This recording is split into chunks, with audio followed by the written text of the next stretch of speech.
بسم اللہ الرحمن الرحیم۔ باریک لباس کے نقصانات۔ باریک لباس پہننا سرعام فحاشی پھیلانے کے مترادف ہے، اس سے اجتناب لازم ہے۔ چنانچہ ارشاد باری تعالی ہے،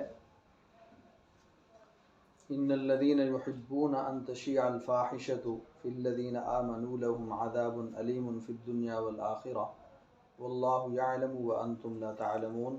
سورہ نور آیت نمبر 19۔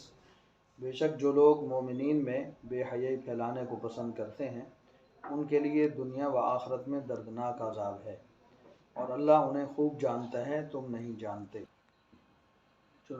البتہ اگر باریک لباس کے نیچے کوئی دوسرا کپڑا پہن لیا جائے کہ جسم کی حالت و حیت معلوم نہ ہو تو درست ہے، جیسا کہ حضرت ابن عمر رضی اللہ تعالیٰ عنہ سے ایک روایت مروی ہے کہ جناب نبی کریم صلی اللہ تعالیٰ علیہ وسلم کے پاس حلہ یعنی عمدہ پوشاک اور شامی کپڑا آیا، تو آپ نے مجھے حلہ اور اسامہ کو کپڑا دیا۔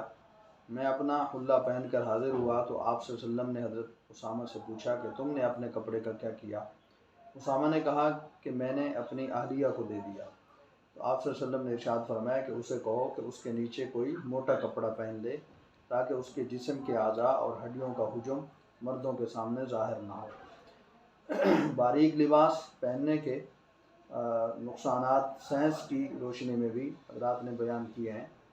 عورتوں کے باریک لباس سے جہاں شرم و حیا، حجاب و وفا ختم ہو جاتی ہے، وہاں اس کے کچھ نقصانات بھی واقع ہوتے ہیں۔ چنانچہ ڈاکٹر لیڈ بیٹر کی وارننگ، یہ بہت بڑے روحانی محقق ہیں، لیڈ بیٹر کے مطابق جس لباس سے نسوانی جسم کی جھلک نظر آئے، اس جسم سے میں نے غلیظ لہروں کو نکلتے ہوئے دیکھا ہے۔